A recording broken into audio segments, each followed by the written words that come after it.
Hello and a really warm welcome to today's programme entitled Time to Adapt and Thrive.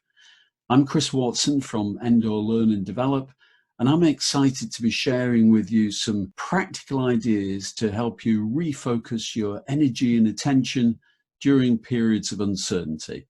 Welcome aboard. Endor Learn and Develop have been around for nearly 20 years. We're a specialist provider of behaviourally based learning and development services. We're going to start with this subject of resilience and link to that as well, stress. And this is about managing physical and mental energy to maintain that firmness of purpose. And it's also related to an ability to think clearly under duress. This year has clearly been a difficult year, though, for many people. What I would be interested in finding out is your experience of the last 12 months. We've all had to do things that we're unfamiliar with. We've all experienced changes in our work situation and in our home life. And I'm wondering what effect and impact that has on you as a person. So what I'd like you to do is answer this question about how much stress you've experienced in the last 12 months. So over the last year, what would you say? None, a little, moderate amount, right up to please don't ask.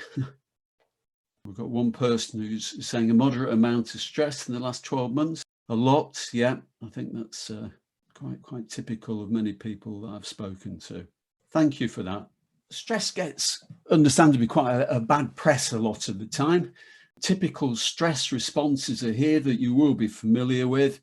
It's the fight or flight responses. And when you perceive threats, the nervous system kicks in, releasing cortisol, stress hormones, and they fire up your body ready for fight or flight responses.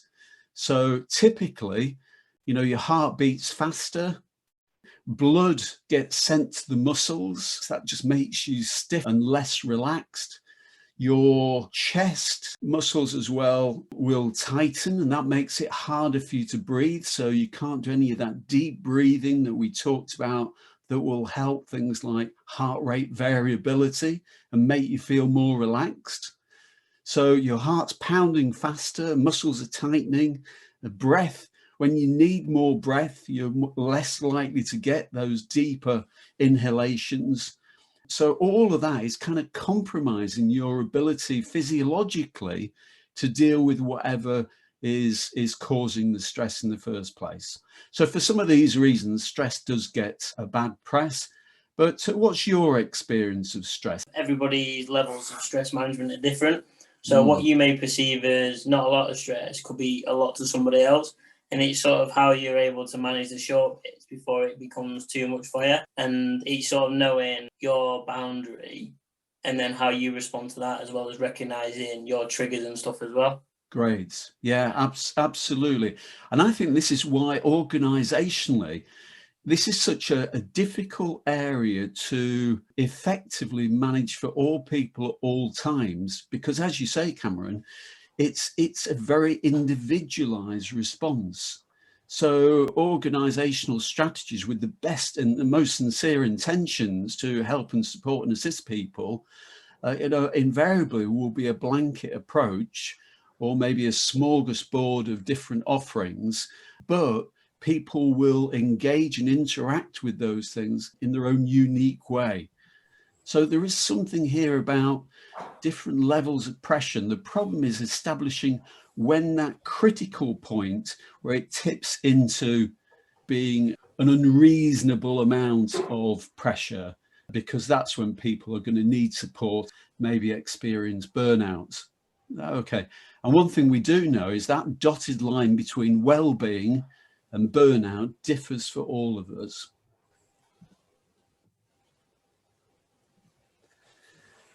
If you did want to, for whatever perverse reason, create a toxic environment, though, this is exactly how to do it. Set really unreasonable or high expectations for people, maybe expectations that they don't believe that they can meet. So set really unreasonable expectations and then provide people with a really low sense of control. And that's actually what you need to do. And unfortunately, the low sense of control is kind of prevalent at the moment because of COVID. This can lead obviously to pressure, but what I'm not suggesting is that pressure has to be a bad thing. Ultimately, the only difference between a pencil, lead and a diamond is pressure. Essentially, they are the same chemical composition, both carbon. Changes that carbon into a diamond is intense pressure. So sometimes what I'm going to be suggesting is pressure may be a good thing. And there is evidence to support this. This is by psychologist Daniel Oppenheimer. And what I'd like you to do, okay, I want you to look at it's the same quote repeated 3 times in different fonts. Suggest to me which one is easiest to read. If you ask 100 people, 100 people will say the top one. You know, it's unequivocal, really. Advertising agencies spend an awful lot of money in research in terms of really making sure the fonts that they select are the most accessible. However, sometimes obstacles can improve performance. And just to sort of hammer home that, because Oppenheimer's work was with children in America doing SATs. And what they did was, with the handouts, they provided them in difficult, a smaller font and more difficult to read fonts for half of the pupils, and in an easy to read font and the larger font for the other half. And what they discovered was, on recall, and that's quite specific, so this is about remembering things, the children who were provided handouts and reading material that were harder to read performed better, significantly and statistically better than those who had the easy to read and accessible fonts. That's staggering. So you can actually improve someone's retention of any of your key messages as well by making it harder for them. Interestingly and significantly, it's not correct for comprehension, but if it is to do with recall, this is a great way to improve performance. Now, we've already touched on this. This sort of moving from well-being to burnout seems to be influenced by a couple of things, and these are quite complex areas. So it's influenced by attitudinal aspects and also personality. And certainly when you're working with people, or if you don't know them very well, understanding attitudinal aspects and understanding their personality is incredibly hard. At an organizational level, when you're introducing strategies to help performance and well-being, particularly at a time like now, how on earth do you get that deeply into the psyche of each individual person? I'd suggest it's probably impossible to do so. So I'm going to provide you with some more hints and tips around this that might help both you and people that you work with. A key tip for today is watch this TED talk. I'll give you a verbal summary of it. Basically, what McGonagall talks about is some research whereby people who have experienced a lot of stress in the last 12 months statistically have a 43% increased risk of dying. Now, that's statistically, it doesn't mean to say that's going to happen, but en masse, when you look at people who said that they hadn't experienced a lot of stress in the last 12 months, and you compare those two groups, the groups that said they'd experienced a lot of stress in the last 12 months, statistically had a 43% increased risk of dying. Now, the researchers asked 2 questions though. One, have you experienced a lot of stress? The second significant question was, do you believe that stress is bad for you? Now, When they looked further into the results, what they discovered was there was statistically a 43% increased risk of dying if you'd experienced a lot, an unreasonable amount of stress in the last 12 months, but only if you'd also said that you believe stress was bad for you. This is about attitudinal aspects.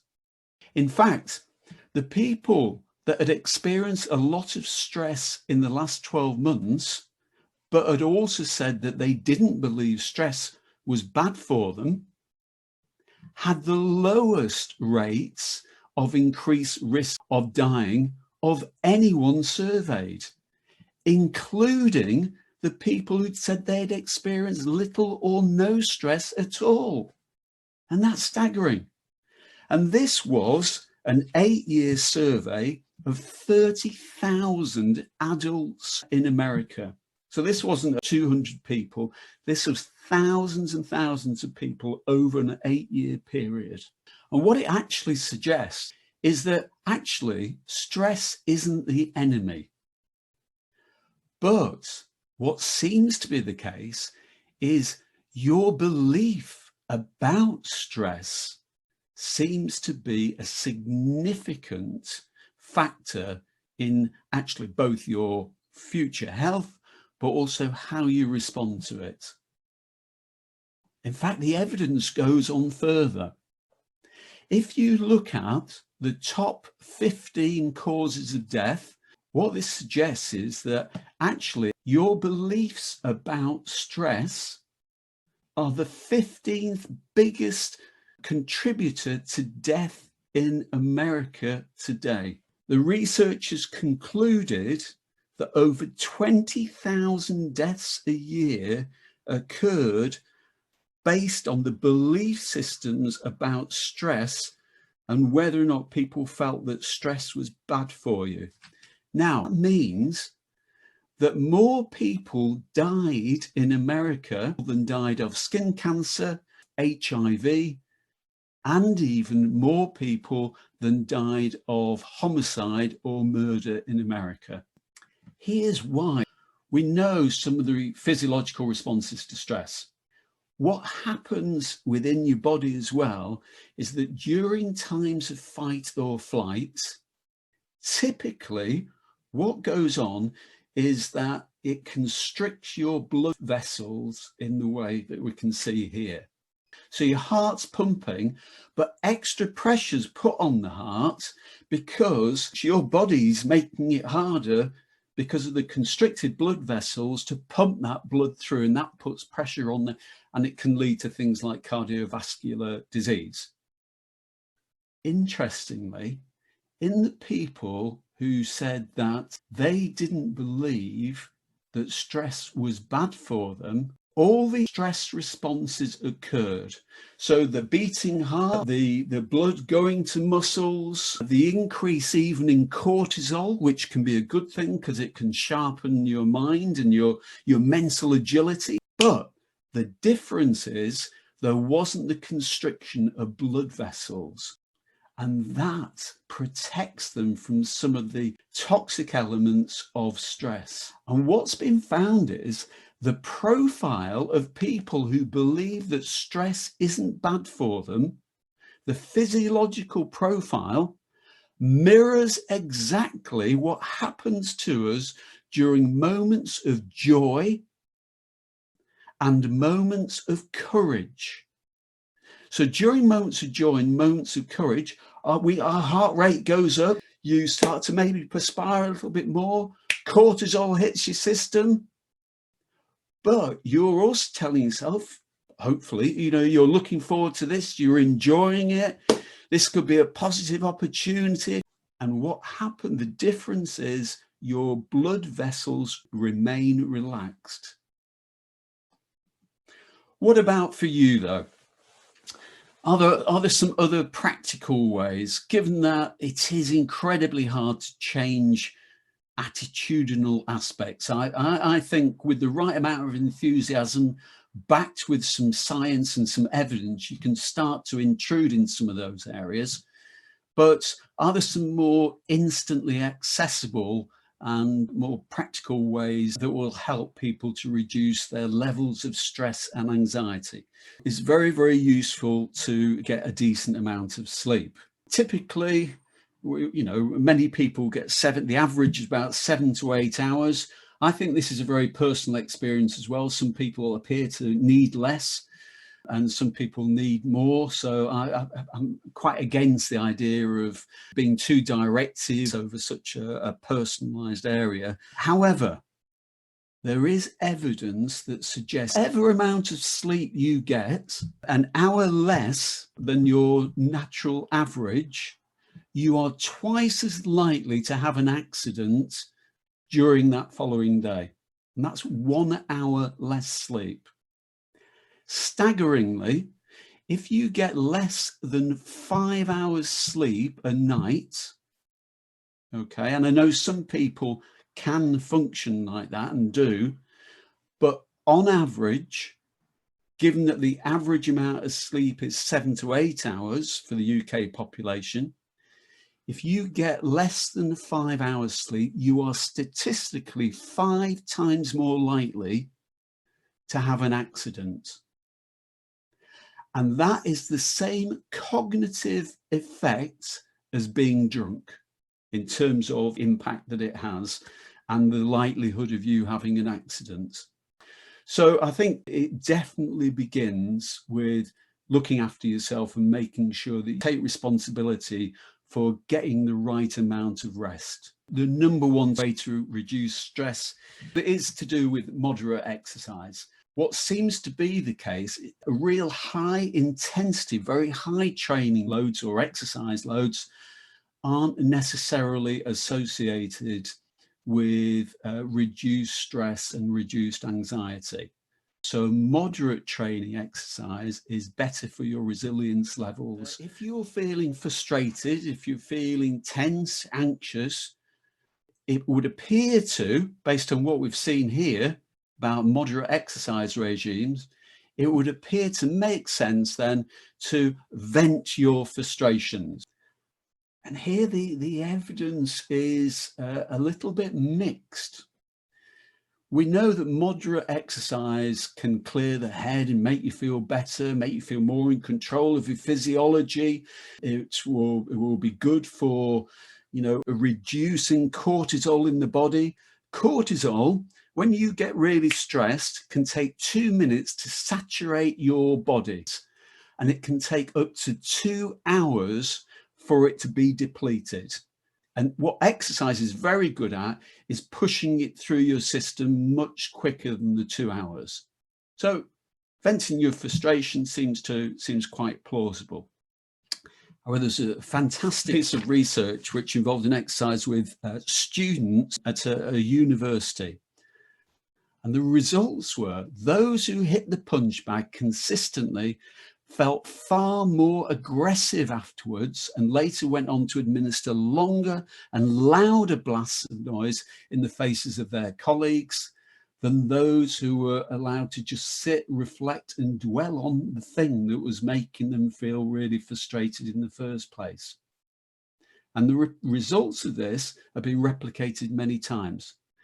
And the significant thing is that it's this mental state of mind that the person was in at the time of the exercise or the punching of the bag. Not the fact that the punching of the bag maybe at times or exercise certainly isn't a bad thing to do, but the evidence says if you're angry, if you're irate, if you're in that kind of mental and physiological state, exercise doesn't bring it down. And in fact, as it's got here, it may even pour fuel on the fire. So bear that in mind as well. What can you do though? All of us do get sometimes into a more emotional state, okay? And we recognize that that isn't an ideal way to be. But if punching a punch bag isn't successful, what can you do?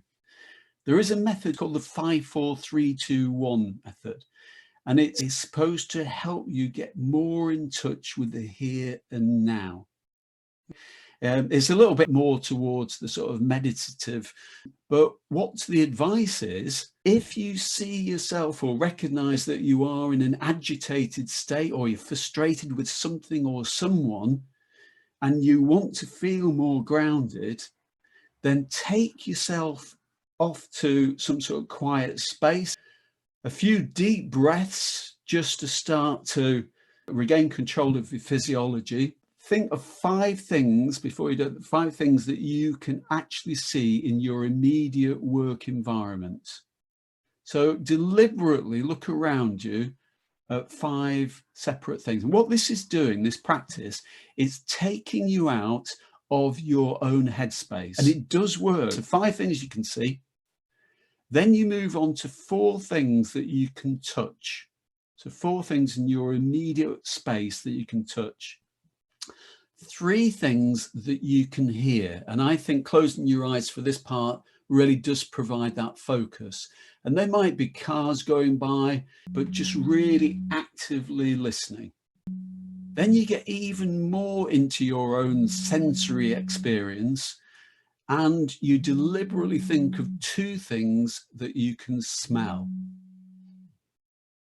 And then finally, 1 thing that's going on in your mouth that you can actually taste. If you do this in a step-by-step way, by the end of the 1 thing that you can taste, you will feel more resourceful and you will have taken yourself out of that mental rumination and going over, and that's getting trapped in that is what leads to many forms of frustration, really.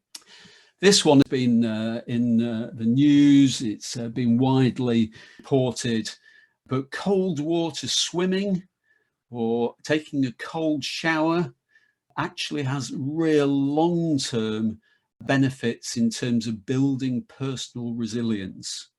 Anyone heard anything about cold water swimming or taking a cold shower? With the cold showers, it's a small controllable task that you really do have a lot of control over. So going back to the high expectations, low control, Yeah. you can start with 5 seconds, 10 seconds and build up your resilience at your own pace, because you decide when you want to do it, and it's up to how much you believe you can withstand for that day, time, or whatever. Definitely, yeah. There's even been identified something called a cold water protein. People who go cold water swimming or do cold showers in the way that Cameron's described have a protein in their bloodstream, and that protein can defer the onset of dementia as well. The easiest way, though, is to do it incrementally, to turn the shower cold for the last 30 seconds, and there's evidence that even doing that will help you. So a short stress a day could well help to build up your personal resilience levels. However, if you can't face taking a cold shower each morning, why not try frightening yourself with a really scary movie or try public speaking? There's evidence from Dr. Glenn Davidson at the University of Kent that both of these activities will have a similar effect as to cold showers and cold water swimming. So overall, it seems that stress isn't the enemy. It's just more about the management of these experiences.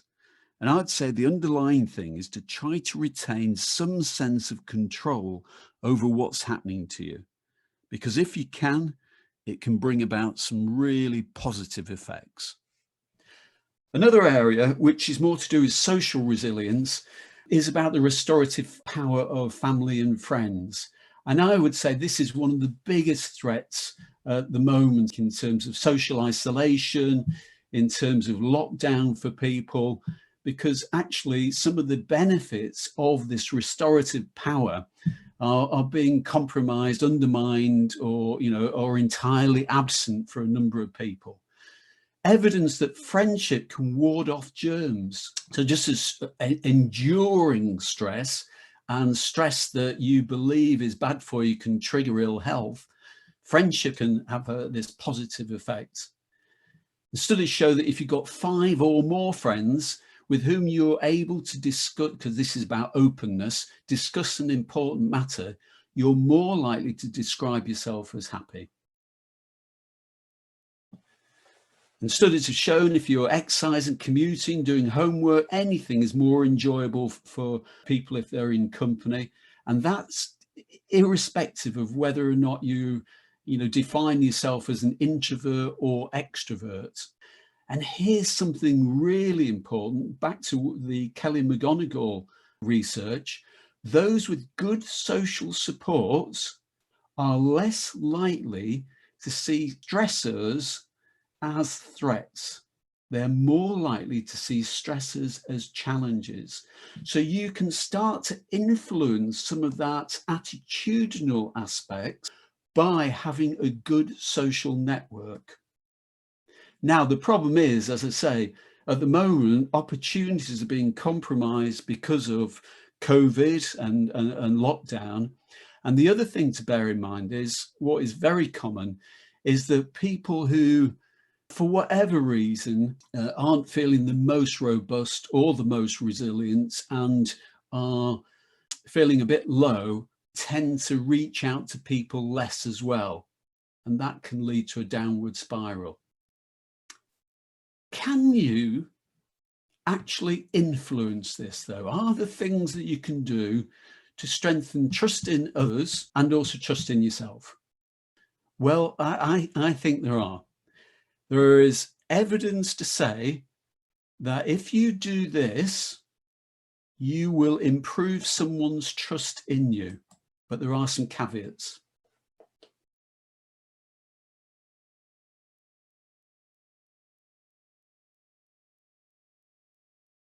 Shaking someone's hand for more than 6 seconds, and that's quite specific, has been seen to release the same hormones as giving someone that you know really well a big hug. And what it is, it's what's called the cuddle hormone, oxytocin. And oxytocin is released with people by shaking the hand for more than 6 seconds. And it's the same amount as giving someone that big hug. And that is staggering.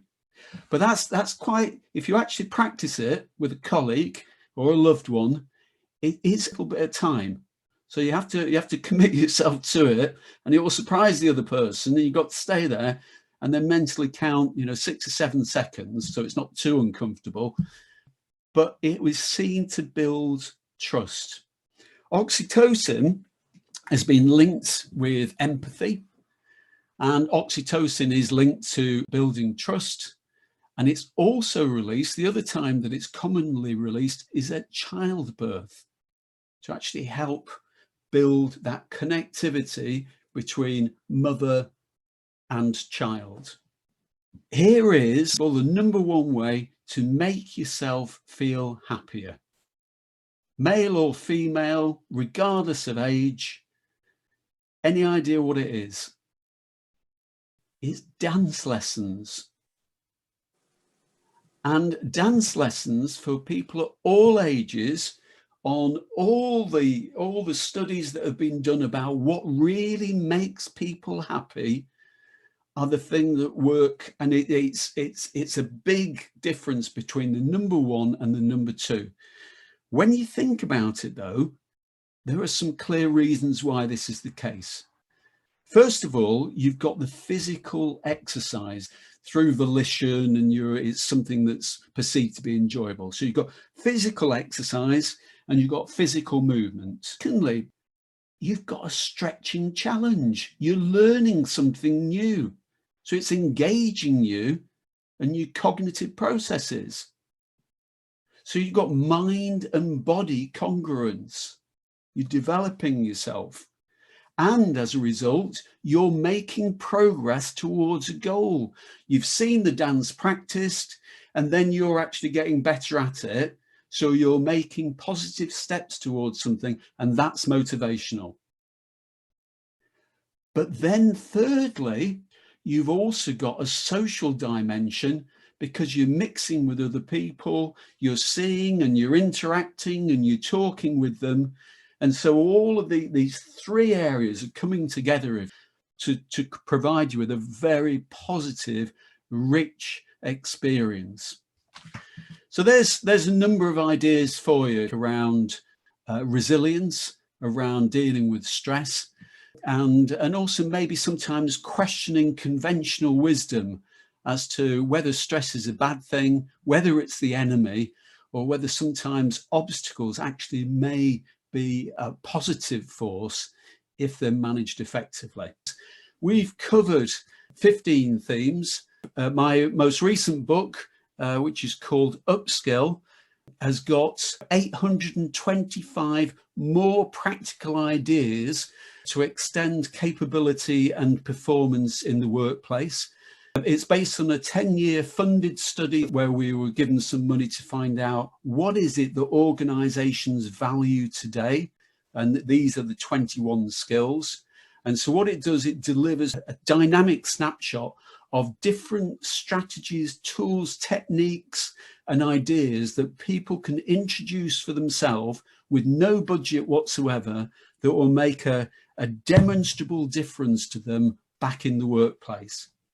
The reason I'm shoehorning this book, which I will say was #1 in Amazon Business Reference Book, is not because of that fact, but because within it, there are chapters on resilience and emotional control, change management, intuitive thinking, and how you build up intuitive thinking, and also results focus.